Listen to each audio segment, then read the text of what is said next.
Para essa análise de hoje, como sempre, eu trouxe dois temas. Então, repito sempre, todos os dias aqui no canal, de segunda a sexta, 2 vídeos por dia e cada um dos vídeos com 2 temas cada. Todos os dias, 4 temas geopolíticos aqui no canal. O primeiro tema que eu trago para a discussão é o fato do governo Biden ter divulgado a sua estratégia de segurança nacional. A última vez que isso tinha acontecido, pelo que eu me lembro, foi em 2017. Então agora o Biden publica a sua estratégia de segurança nacional, publica esse documento com as diretivas daquilo que julga importante para enfrentar o cenário geopolítico como governante dos Estados Unidos. Vamos fazer uma discussão sobre isso. Pesquisei algumas notícias, alguns comentários, dei uma lida geral no cenário e nas opiniões sobre esse documento. Também coloco aqui algumas reflexões minhas, logicamente, é uma análise que eu faço e trago alguns elementos que eu sempre trago para avaliar esse documento aí do governo Biden.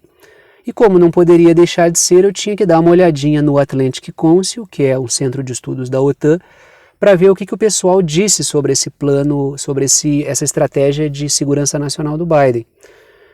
Algumas críticas, alguns elogios, e eu vou trazer esse balanço nessa análise de hoje. E como eu entrei nesse portal do Atlantic Council, que é o centro de estudos da OTAN, eu já acabei encontrando um outro artigo que virou o segundo tema de hoje, porque o artigo é interessante, eu vou falar num segundo momento dessa análise de hoje, que é um artigo do Atlantic Council a respeito de como o príncipe Charles, agora rei Charles III, deve se comportar para reatar as suas relações com o continente africano, tema bastante interessante. Repito sempre e falo aqui agora. A minha posição em relação ao atlanticismo é uma posição crítica, a minha posição é uma posição anti-atlanticista. Eu leio esse pessoal porque, logicamente, a gente tem que conhecer aquilo que critica. Então, sempre trago artigos aqui para a gente fazer uma análise crítica, uma leitura nas entrelinhas e saber qual é o projeto desse pessoal para a geopolítica. Então, hoje, num primeiro momento, discuto a questão da estratégia de segurança nacional do Biden e no segundo momento aqui eu discuto essa questão do atlanticismo através do Atlantic Council, passando algumas dicas para o rei Charles, que vai ser coroado. A cerimônia de coroação dele é em maio do ano que vem, se eu não me engano. Então tá o rei Charles aí, morreu a Elizabeth II, assume o rei Charles III, e a gente vai falar um pouquinho sobre as dicas que o atlanticismo dá para ele, até porque é do interesse do atlanticismo também um certo comportamento da coroa britânica, assim como exigir um certo comportamento do governo Biden. Estamos falando aí do núcleo duro do atlanticismo. As forças militares e geopolíticas britânicas e as forças militares e geopolíticas norte-americanas. É o coração do atlanticismo que está em jogo aí. Como sempre, trago as minhas anotações e em torno das minhas anotações eu vou desenvolvendo os meus raciocínios como eu faço todos os dias. Começo discutindo a estratégia de segurança do Biden e depois a gente fala um pouquinho do antes príncipe e agora rei Charles III. A primeira anotação que eu trago é a notícia central desse primeiro momento. Vamos lá. O governo Biden publicou a sua estratégia de segurança nacional.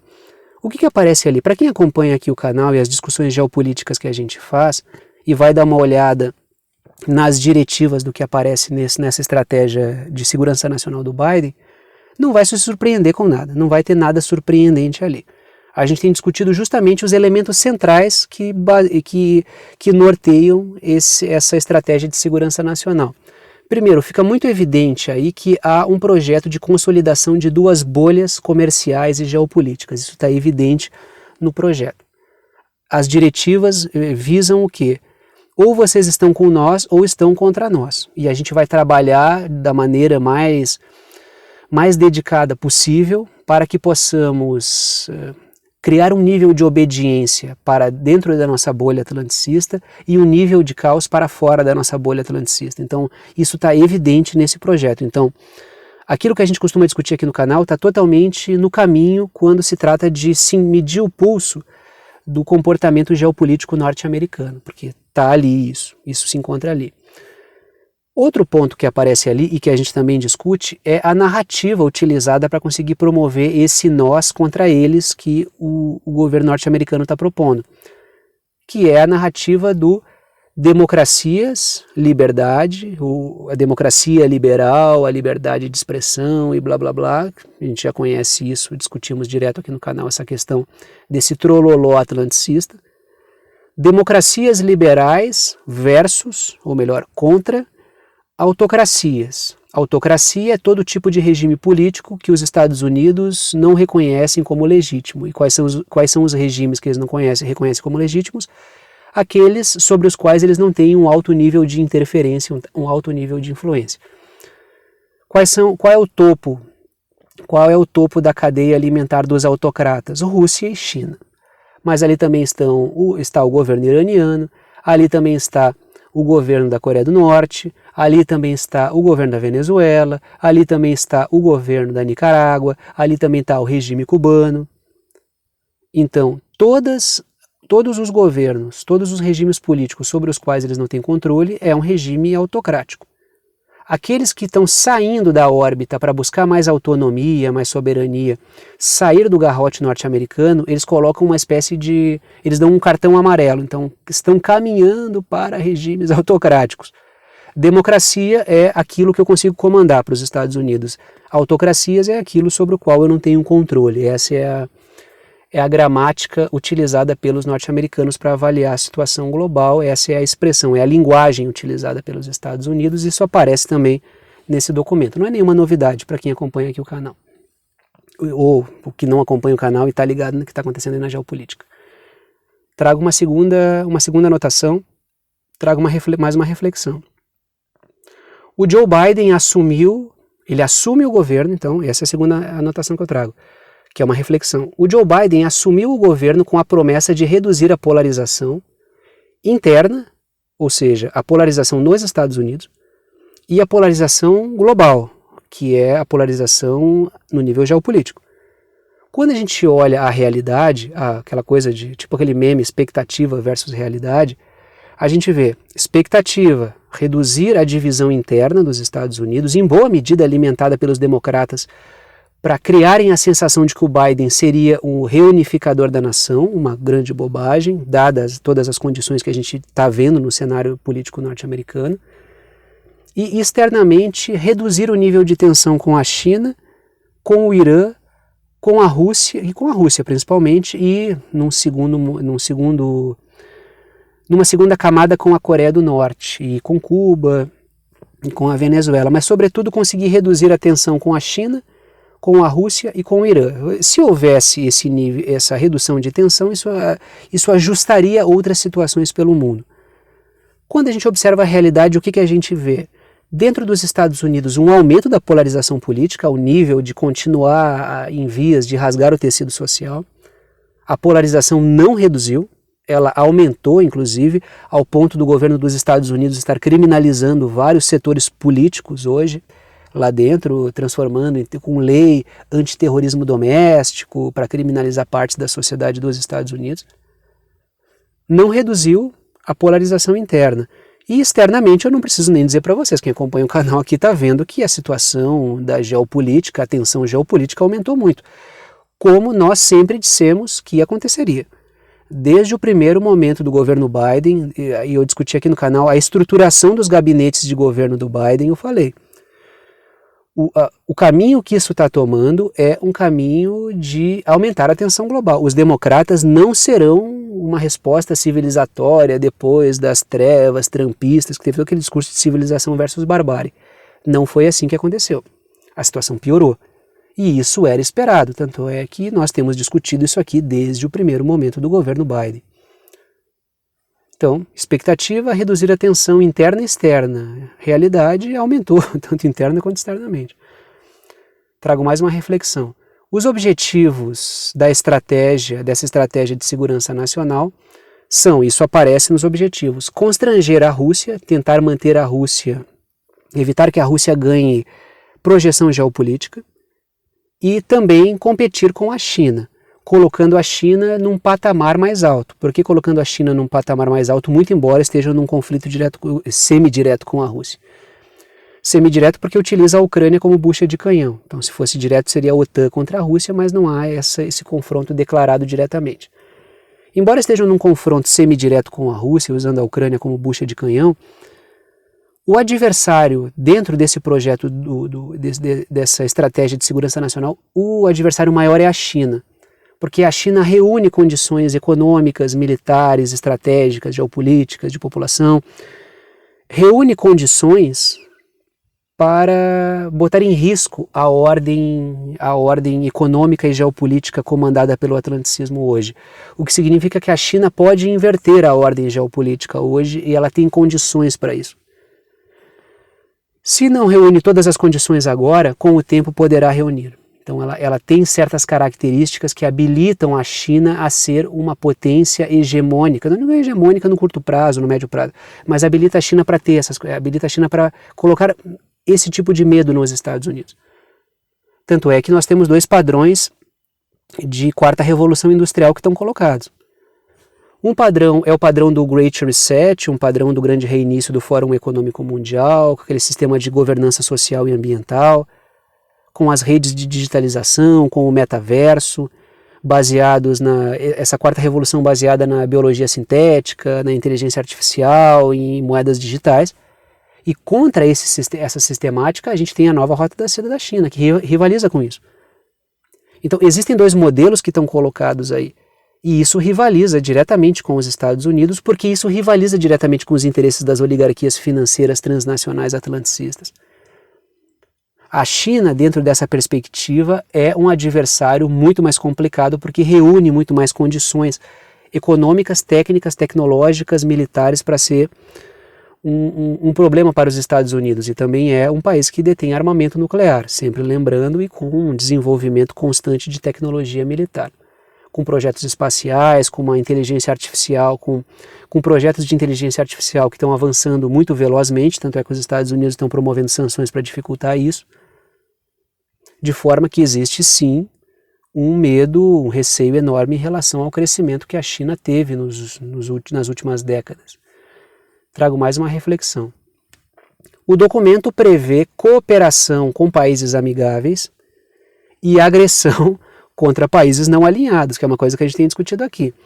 A consolidação de uma bolha atlanticista, com países que fazem parte, que compartilham das regras impostas pelos Estados Unidos, não é nem compartilhar das regras, é aceitar imposições dos Estados Unidos e dos britânicos e dessa gosma geopolítica atlanticista, e existem os países que querem mais soberania. Existe um ambiente hegemônico atlanticista querendo continuar, mas a impossibilidade disso por causa da emergência de um cenário multipolar, o que significa que pode-se esperar um amplo controle dentro dessa bolha, e essa bolha até o momento ela abarca claramente a Europa, a América do Norte sem o México, a Oceania, Japão e Coreia do Sul. Está aí a bolha atlanticista até esse momento. E do outro lado está o Sul global, liderados não, mas tendo como exemplos de antagonistas dos Estados Unidos a China, a Rússia e, num segundo momento, o Irã e outros países que fazem um antagonismo aberto, como a Coreia do Norte, Cuba, Venezuela, Nicarágua, né? Cada um tem o seu nível de antagonismo em relação aos Estados Unidos. O que está colocado aí então? A tentativa de ampliar o controle sobre a bolha e fora da bolha promover o caos. Então a gente pode esperar por isso. Uma pressão enorme para que se esteja numa bolha ou em outra. Sendo que fora da bolha tem muito mais país e muito mais gente e muito mais dinheiro. Muito mais dinheiro que eu digo é uma quantidade maior de riquezas naturais, de potencial humano. Então existe todo um mundo fora da bolha. Fora da bolha está boa parte dos países latino-americanos, está boa parte dos países africanos, está boa parte dos países asiáticos, tem dissidências dentro da Europa também, alguns países que batem de frente, como é o caso da Hungria. Então existem ali dentro existe dentro desse cenário dois comportamentos dos Estados Unidos: controle para quem está dentro e caos para quem está fora. E isso é uma coisa que aparece nesse projeto e está evidente. A gente sempre falou sobre essa constituição das cadeias de suprimento amigáveis. Isso é quebrar as cadeias de suprimentos e quebrando a globalização tal como a gente conhecia até o momento e a sua reconstrução sobre bases mais controláveis. Aí eu trago a posição do Atlantic Council nessa última anotação sobre esse tema. O Atlantic Council criticou qualquer aceno mínimo ao respeito à multipolaridade. Se vocês derem uma olhada no artigo, indico que acessem o portal do Atlantic Council e leiam esse artigo sobre essa estratégia de segurança nacional do Biden, e leio também um artigo sobre o Príncipe Charles, que agora é Rei Charles ali, as dicas para como se comportar em relação à África. Indico que, além de assistir a minha análise, leiam um artigo. Quando vocês estão olhando o artigo sobre essa crítica ao governo Biden, porque a parte que é criticável nessa estratégia do Biden é a seguinte, é o excessivo diálogo, olhem só o que os caras estão dizendo, é o excessivo diálogo com nações que não deveriam ser alvo de diálogo. Como, por exemplo, negociar tanto com o Irã por causa do acordo nuclear. Não deveria se negociar tanto, porque o Irã tem várias questões que deveriam ser abordadas com mais dureza. Não permitir relações excessivas com uma China que tem um regime autocrático. Então, o que está sendo colocado ali é o seguinte, não queremos um diálogo mínimo com a possibilidade de um país ter um comportamento minimamente diferente da gente. E por ali a gente já tira um bom parâmetro do tipo de geopolítica que setores da OTAN estão querendo. Se existem certos setores que veem acertadamente que não é possível reconstruir uma hegemonia da OTAN, uma hegemonia anglo-britânica, uma hegemonia uma hegemonia dos Estados Unidos e dos britânicos, uma hegemonia tal como foi entre o fim da Guerra Fria e alguns anos atrás, nesse contexto de nova ordem mundial pós-Guerra Fria, existem outros que acham que é possível retomar. Então alguns acham que não dá mais para retomar, que não é mais possível ficar renovando isso para sempre, e outros acham que querem retomar. Esse artigo me pareceu, do Atlantic Council, pareceu, vamos retomar isso. Precisamos retomar essa ordem hegemônica, que não é mais possível, não dá mais para retomar aquele cenário ali. Eu já não consigo enxergar uma retomada desse cenário sem promover uma hecatombe global, uma quantidade enorme de conflitos e uma destruição de boa parte da sociedade e de boa parte das cidades que existem. Mas enfim, vamos ver como é que a coisa vai andar. Agora vamos falar um pouquinho sobre, nesse finalzinho, vamos falar um pouquinho sobre a questão do príncipe, antes príncipe, agora rei Charles III, que será coroado no ano que vem, em maio ou março do ano que vem, não me recordo. Aí vai ser mais toda aquela chatice que a gente já viu no período do cerimonial não é de enterro, eu esqueci a palavra, o funeral da Rainha Elizabeth, derruba toda a grade da programação, um monte de venda de padrão de vida britânico, um soft power do tamanho do universo, goela abaixo de todo mundo. Então já se preparem, já coloquem na agenda aí, maio de 2023, propaganda intensa do modo de vida do governo britânico para nós, e mais gente falando sobre as maravilhas do parlamentarismo, e toda a história e papapá. Se preparem para mais um chá de... já que eu estou falando de britânico, né? Vamos lá, vamos conversar um pouquinho então sobre os pontos que esse artigo traz sobre dicas para o Príncipe Charles sobre o continente africano. Há uma preocupação evidente, porque o continente africano, os países do continente africano estão muito arredios a relações com, e acertadamente, relações com o atlanticismo, com países antes colonizadores, como o caso dos britânicos, como o caso dos franceses. Tenho discutido bastante aqui a perda de controle da França sobre alguns territórios da antiga França-África. Então trago aqui pontos do artigo. O primeiro ponto que eu trago do artigo é o seguinte: o artigo coloca a necessidade de Charles III desfazer na mente do povo africano, dos povos dos países africanos, a memória colonial em relação ao Reino Unido, o que é muito complicado, porque existe uma rejeição em relação aos britânicos por todo um histórico de barbarismo. Se vocês pesquisarem a história colonial, neocolonial, o neocolonialismo na África e as coisas que foram promovidas lá pelos mais variados países, os mais variados governos, vocês vão perceber que tem coisas que são horrendas, eventos de genocídio real. Quando a gente fala da situação, por exemplo, do Congo belga, a gente fala das explorações dos britânicos, dos franceses. A questão do Congo belga é uma coisa atroz, uma coisa desumana, assim, a forma como foi levado a cabo aquilo. Então existe na memória do povo africano, e existem feridas que estão abertas até hoje, que habilitam o povo dos países africanos a ter uma péssima impressão sobre nutrir relações de confiança com os países europeus e com os Estados Unidos também, que guarda interesses na mesma linha. A gente está falando quando a gente fala de oligarquias britânicas, a gente fala de oligarquias britânicas que têm uma ampla influência dentro dos Estados Unidos. Quando a gente fala da revista Foreign Affairs, por exemplo, e do Conselho de Relações Exteriores, que é o Council on Foreign Relations, isso aí remete lá ao Instituto Cecil Rhodes, que era um colonialista, um mega magnata britânico, que tem influência sobre os Clinton. Então existe todo um emaranhado aí de relações que os países africanos, que os povos africanos, que os governos africanos estão certos em ter desconfiança em relação a esse pessoal. Até por isso, existe um avanço concreto, pragmático de China e de Rússia no continente africano, que o atlanticismo não está sabendo como desmontar, não está sabendo como reverter esse processo. Trago uma última reflexão aqui para a gente fechar nossa discussão de hoje. Já discutimos aqui no canal o fato de que a indústria cultural atlanticista, e a gente tem filmes, músicas, um ambiente cultural, movimentos de contracultura, né? Essa coisa da contracultura, ela defende mais o establishment do que os movimentos muitas vezes da própria cultura. Então assim, já discutimos aqui no canal o fato de que a indústria cultural atlanticista tem tentado adoçar a relação com os povos de países africanos, com a sociedade de países africanos. Por quê? Porque existe um histórico recente, o processo de independência do continente africano, de países do continente africano, remetem a gente a meados do século XX. Contexto pós-Segunda Guerra Mundial, contexto de Guerra Fria. A gente está falando aí, tu vai pegar o pico lá do apartheid e a gente está falando da década de 1990, o final disso tudo.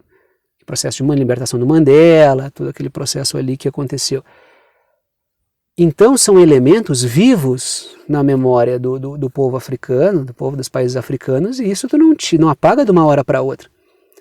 Então, o que o artigo está colocando, e traz vários exemplos históricos da Rainha Elizabeth, como ela foi lá e dançou numa festa e se impôs no outro momento e serviu como ferramenta de soft power em outro momento, como o Príncipe Charles vai ter que fazer o seu jogo para conseguir reatar relações aí e aumentar a presença britânica, e não é uma coisa fácil. Por isso que a gente vê o quê? Movimentos que derrubam estátuas de escravocratas, de pessoas que ganharam dinheiro com o negócio da escravidão. Isso com digamos assim, o consentimento silencioso dos governos, porque assim, lógico, você sabe muito bem que quando os governos não querem que algo aconteça, é muito difícil que aquele algo aconteça. Vai tentar sozinho e promover uma revolta, leva tu e 10 amigos e tenta fazer qualquer movimento que seja contra o interesse do governo. Cara, não vai dar 20 segundos, tu vai estar cercado de polícia e vai tomando porretada até dentro da... Quando acontecem movimentos que derrubam estátuas, que põem fogo em monumentos e a polícia não faz nada, a gente viu isso nos Estados Unidos e viu isso no Reino Unido, existe um consentimento. E se há esse consentimento e esse estímulo, é porque isso está enviando uma mensagem. E boa parte dessa mensagem que está sendo enviada não é para a população negra desses países. É para tentar melhorar a relação desses países em relação aos seus negócios no continente africano, que não estão ficando muito fáceis de reatar. Filmes com crítica racial, Marvel fazendo Pantera Negra. Então toda essa autocrítica vindo do establishment, que através da indústria cultural, não vamos ser idiotas, não joga tudo no lixo, uma discussão filosófica que já foi feita sobre a indústria cultural, que muita gente esqueceu. A indústria cultural é uma ferramenta do sistema. E em boa medida essa ferramenta, ela parece contra a cultura, mas ela reforça o interesse central dos interesses financeiros. E aí existem peças que são dadas a tentar fazer um resgate, uma autocrítica racial e tenta abrir espaço de diálogo com o continente africano, que se recusa muito, não endossa condenação à Rússia por causa do conflito na Ucrânia, se recusa a sancionar a Rússia, então a coisa não está muito fácil de levar à frente. Mas vamos ver como é que a coisa vai se desenrolar. Dito isso, paro por aqui. Gostou da análise, gostou do canal, quer saber como apoiar esse canal independente? Todas as formas de apoio estão na descrição aqui embaixo. Pode apoiar através do Apoia-se, que é uma plataforma que permite apoio por boleto ou por cartão, o link está na descrição aqui embaixo, ou pode ajudar pelo Pix, a chave Pix é uma chave de e-mail, está na descrição aqui embaixo, mas eu te digo, é pixverdadeconcreta@gmail.com. Ajuda no valor que quiser, agradeço a todos que ajudam, é uma ajuda solidária, não estabeleço nenhum valor fixo. Dito isso, paro por aqui e tchau para vocês.